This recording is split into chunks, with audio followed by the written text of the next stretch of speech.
The NASCAR community is saddened by the passing of Brenda Lorraine Jackson, a longtime employee at Junior Motorsports and the mother of Dale Earnhardt Jr. and Kelly Earnhardt Miller.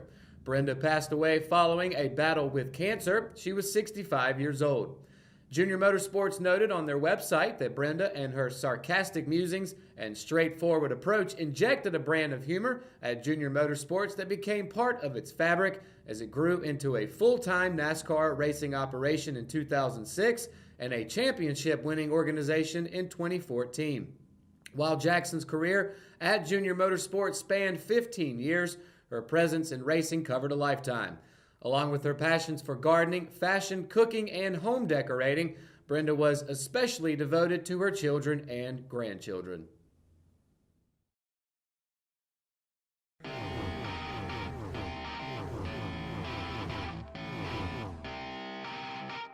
Good evening, racing fans, and welcome to the latest installment of Ross Racing. I am your host, Matt Harrelson, alongside with me, Russell Parker, and all of this brought to you by the Rockingham Dragway and RockinghamDragway.com. So, NASCAR took a week off from on-track action this past weekend. They'll be playing some Leonard Skinner as they'll head down to Talladega, Alabama. But before we get to that, we have a special segment on tonight's Ross Racing. We all know that the 2020 Cup season has already been announced. But Russ was already looking forward to 2021, Yep. So it's going to be a huge season for NASCAR as we could see major changes in the schedule. Now, Russell, before we jump into your idea of a perfect NASCAR schedule, what do you think fans will want out of the schedule in 2021? I think they're going to want a lot of short tracks, returning back to some old familiar tracks such as Rockingham. And you hear a lot of people say about Rockingham. Sure. Nashville has been in a lot of talks recently. North Wilkesboro gets thrown out there. There's so many different tracks out there that you can hear from the fans that they want these tracks. And then you got some road courses that people want as well. There's some that the Truck Series has, such as, for Xfinity Series, you got Mid-Ohio, Road Americas for the Truck Series. You got a plethora of different road courses that you can go to. Some people do want another configuration of the Roval at different tracks, such as Daytona. You'll see fans who want different endings to the season, maybe different tracks in the playoffs, and maybe how the regular season ends. Or there's so many different things. Some tracks they may want taken away. Maybe they want to add new tracks. There's a lot that fans want. It's hard to please everybody. Yeah. But NASCAR's president Steve Phelps, he did say he wants to try and get that majority happy, and I think what I've come up with, I think will make a majority happy. Okay. Well, with that being said, without further ado, let's jump right into it. So starting with the opening of the season. Now, on this graphic you're looking at shows in the green boxes the 2020 schedule, and the pink ones are going to show Russell's 2021 schedule. So you ready? Yeah, let's do it. All right. So up first, it looks like the season's going to kind of stay the same, at least over the first couple of weeks. Yeah. Daytona Speed Weeks. I know earlier this season I said I didn't really like the Clash. They probably do away with it, but I think if they make it a little more interesting, kind of just more of a short burst of a race, and not really have. Maybe give it some more reason why you would want to race in this race. But I think you should keep it around and let that kind of tradition continue on. And of course, the rest of the Speed Weeks, just keep it the same as well with the duels and Daytona. But of course, if you look forward all the way down to Phoenix, all that stays the same. I really like the idea of NASCAR going west immediately after Daytona. Let it warm up down here in the south a little bit more, especially down in Atlanta where it was really cold. You can change all that, and allow Atlanta to have a warmer date helps out statistics for fans coming a lot. So I really agree with that on NASCAR. But as we get down to Homestead, I decided to keep Homestead around the same as well. Those guys, it's gonna be warmer there, and I think it's a pretty good spot for it as well. But moving forward, there are some changes here. The first one you'll see is Texas actually losing the date to a Richmond placement. They'll have an earlier racing season, and I think that's not gonna be too terrible for Richmond. I think they'll be a little bit cool, but it won't be too bad. I was going to ask, moving it north from Texas to Richmond, could weather become a factor that early in the season? Yeah, and that's a March date, but Martinsville was a March date, Sure. And it was fine. It was 70, I think about almost 70 degrees of weather when I went out there for it. So it felt great. You don't have to wear a jacket out there. I think Richmond is about the same as well. And moving forward, Talladega comes up a little bit earlier, before an off week, which is usually the Easter holiday. They always take the Easter holiday off. So Talladega being on the front side of that first off week, I think will be very beneficial to NASCAR. I think capping off right before the end of the week to have that. But Martinsville being right after that, I do like Martinsville coming up after a big short track, big super speedway. So it goes from short track, super speedway, short track. I think that's a lot of fun, and it does split up having those races back to back or very close tight together. I think one issue that Bristol had this past season was that it was close to Richmond and Martinsville dates. So I think if you have a little split up there, not have them every single week back to back like that, I think you'll have fans a little more happier about spending money. Is that perhaps one of the reasons why we saw Bristol's stand so empty on Sunday? I think so, because they just had Martinsville and Richmond was the week after that. Right. So I think having a difference there, let people save their money up a little bit to come to the next race, I think it definitely helps things out. Now, I probably should not put two Virginia dates so close together. But, I think if you should put short tracks that are close together like that and move them just a little more of a stretch, I think it'll help out things a lot. All right. So moving forward from there, you've got, instead of heading to Alabama, which is, I guess, where they're at, kind of be at in this side or this part of the schedule, you've actually got them going to Bristol at that point. And then the Martinsville one moving from Iowa. So talk about why you chose those couple of days, sir. Yeah, so Iowa's the first new track on this Cup Series schedule that I've come up with. Okay. And Iowa has had tremendous success in the Xfinity and the Truck Series. It's a mile track. It's all up in Iowa, kind of middle of nowhere. But it does provide fantastic racing for those two lower series. And I would love to see NASCAR go out there. And I don't think that they should do it on I don't know if they'll potentially put that together on the same weekend in the Xfinity and Truck Series, but right now the Xfinity Series goes one weekend and a few months later Truck Series shows up. So maybe they'll continue that trend where you have the series here for 1 week and you have another series months later, and maybe the Cup Series do the same thing. I think that would be a beneficial way of doing things. So currently Iowa is not on the NASCAR circuit, is it? Not on the Cup Series Not on level. the Cup Series, okay. All right. Now, as we approach the All-Star Week, of course, you got that staying the same in Yes. Charlotte. Did you at least test maybe putting it somewhere besides the Queen City? Las Vegas is the only other track that comes to my mind, but at the same time, Yeah. it's a mile-and-a-half track, and there's no difference to it. If anything, allow the All-Star race to maybe use the oval or try that out once, or maybe even the first half of the race be the regular oval, and then the second half of the race let it be the roval. yeah. That could be a way to change things up. Sure. The All-Star race is really fun Yeah. to change up the rules and just play around with it and see what you can come up with. It's a race about checkers or wreckers, so it can go either way, and you might as well have some fun with it. All right. And then the week after that, staying in Charlotte again, you've got that staying in line with the 2020 schedule. But then you start switching it up a little bit. Instead of heading to Kansas, you got them heading to Sonoma. Instead of Michigan, heading north of the border. Yeah, Sonoma and Canadian Tire are two road courses, and having two road courses back to back would be a lot of fun. Sonoma, I think having an earlier date than it currently does, I think that would help make it look more beautiful out there. I think we talked about this with Joseph before, having it earlier in the season, and get it where it's blooming out there in the springtime. It looks really beautiful with all the green grass. So I would love to see Sonoma with that awesome view during the race. And Canadian Tire is usually a truck regular track that they go to. They've had some tremendous finishes on that track. I think every single time they've had a race there, it's always been a spin out on the last turn of that track. So I think a lot of people will love that, having that wow factor, just closing finish that's always side by side, bumper to bumper. I think you can get that out of the Cup Series at that track. So where at in Canada is that track? I think it's in Ontario. I'm not quite sure what In part. Ontario, okay. So weather-wise, that should still be okay as we creep closer and closer Yeah. to the summertime, or in the summertime rather. But up next, I figured I'd see this city pop up on here. Wouldn't be a 2021 schedule without the Rock. So here they are. Yeah, so also, by the way, Canadian Tire is a June date, and Rockingham here is a June date. And I'm thinking everybody loves that. Absolutely. So, Rockingham had an issue with it always being cold like it is now with Atlanta. So, Rockingham, I do strongly believe that they are number one on the list of being as a new track onto the 2021 schedule. Maybe, if not, maybe number two, because I know Nashville has been a big talk recently as well.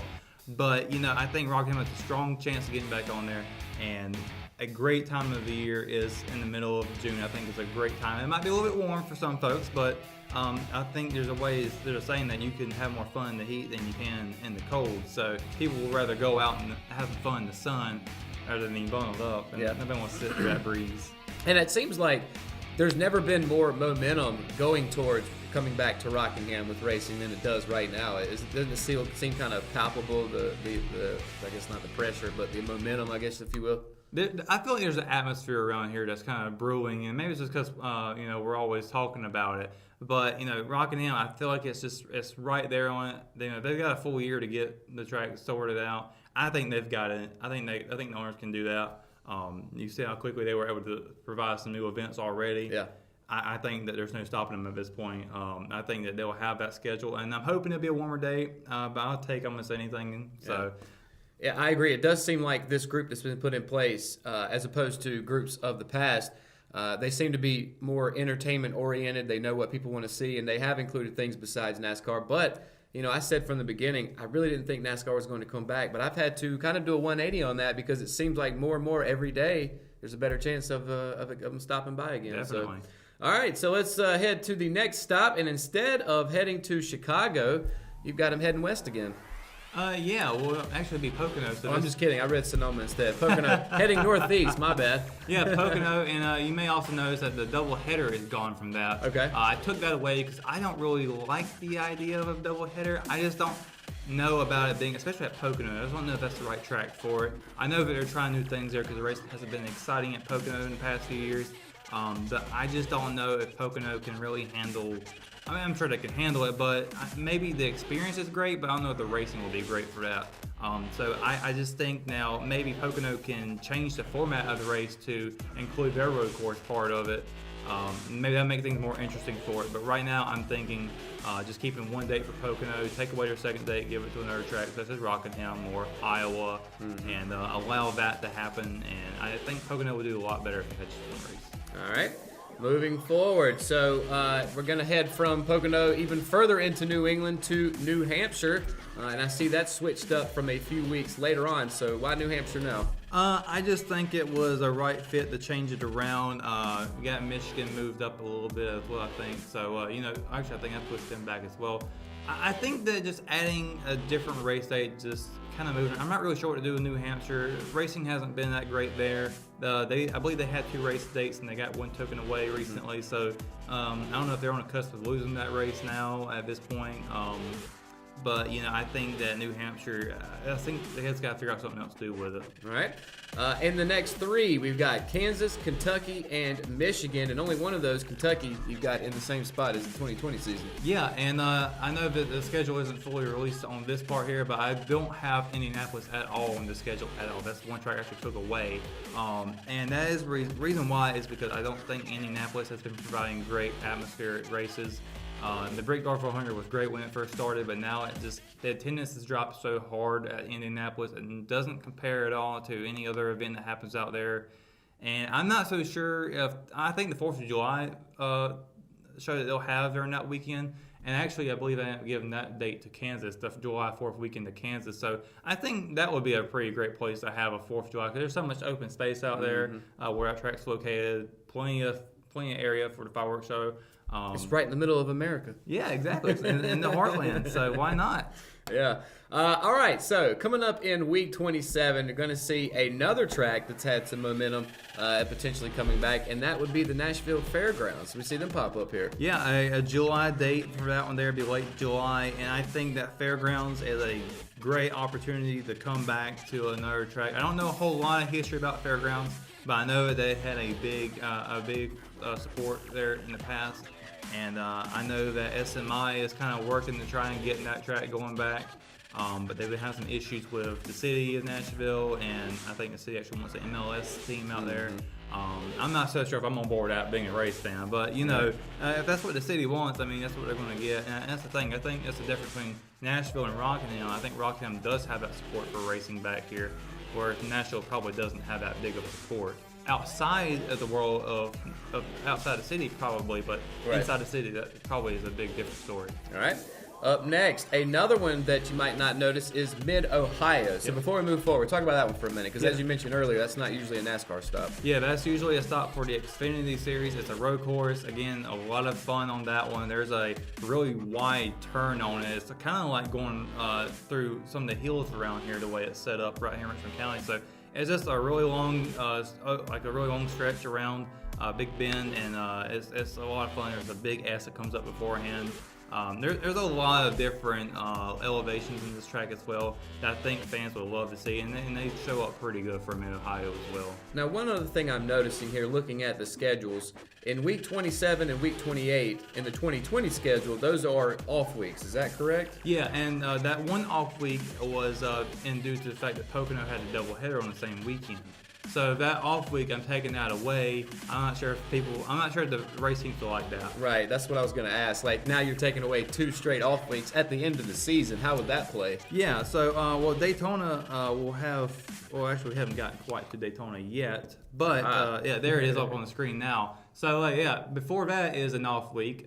So you do have that one there. That's right before the playoffs begin. That gives you two weeks to build up the playoffs. I think having a little break before the playoffs would help out building the hype up around it, getting people invested into it. You give more media attention to the drivers as well, because after the first 3 races, those bottom 4 drivers are not going to be talked about anymore. So you might as well give them another week to get a little more fame. It's kind of like the build up to the Super Bowl. Yeah. And much the same like that's their playoffs. This is NASCAR's playoffs. Exactly. All right, so anything else you want to add? Anything we left out? That is the 2021 schedule. That is the regular season so far. Yeah. We'll be getting to the playoffs here in just a moment. But I think overall, I do like the idea. And right now, all the tracks I've already mentioned that were brand new tracks are the only ones I have. And they were in the regular season. I'm not sure if I'm ready to put them into the playoffs just yet. Let them see how they do first before you put them in the playoffs. But there are some familiar tracks that are being put into the playoffs that you don't normally see. And there actually is a difference to it. So, all right. So, Leah, let's look at the playoffs here. We got that pulled up for you. And so let's start with the round of 16. Break it down for us. Yep. So we go off to Darlington. That's the same as it is right now for 2020. And then we go to Watkins Glen, which is a track that you might have been waiting for to pop up in the regular season. But I put it in the playoffs because I think it'd be a lot of fun to have it. And then the Roval right next to it after that to close out the first round. 2 road courses in the same round, I think it'll be a lot of fun, a lot of action-packed racing there. And then as you get into the round of 12, which is Dover, Talladega, and Martinsville, 2 short tracks, 1 big track. I think Martinsville closing out a round was a lot of fun the past few years, especially last year with Truex and Logano. I think you're going to have that same impact there on the round of 12.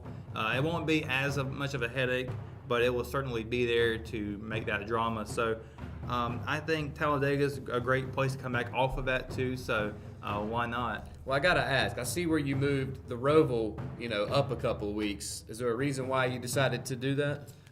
Just because I think just to put Martinsville in there? Yeah, and it gives it a September date as well, so Okay. it makes it a little more cooler. Or not as cooler, but a little bit warmer. All right, let's move on to the round of 8, and we've got some pretty familiar ones here: Phoenix, Bristol, and Texas. Although it seems like Texas has moved into the playoffs, correct? Well, they weren't in the regular season on yours. They were in. They did lose a race date. Right. I took one of them away. I took their early one off, and I let them keep their playoff date. They do turn out pretty well for that race. It's also a night race, so that does make a difference, I think. Of course, Bristol is a night race at this time of the year, and I think that would be a heck of a night coming down to it night before. Or 2 weeks before the Final Four there. And of course, ISM has a great turnout. I didn't really want to take them away from that next to final round. As you may see, that they're not the final race of the season. Yes. And that would actually be Richmond. Yes. So, as you just mentioned, took Phoenix out, put them a couple weeks ahead, replaced it with Richmond. Why? I think Richmond has proven recently that they've gotten some great on-track action.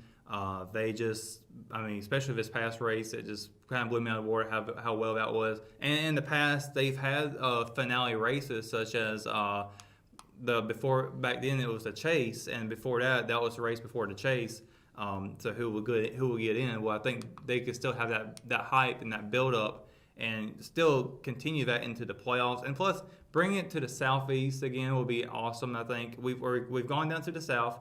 Now we're going to go out west. Why not bring it to the Southeast, more of a central area for where NASCAR is based at? All right, so that is what the playoffs look like. Now we've got one more graphic here pulled up that's got your tracks added and removed.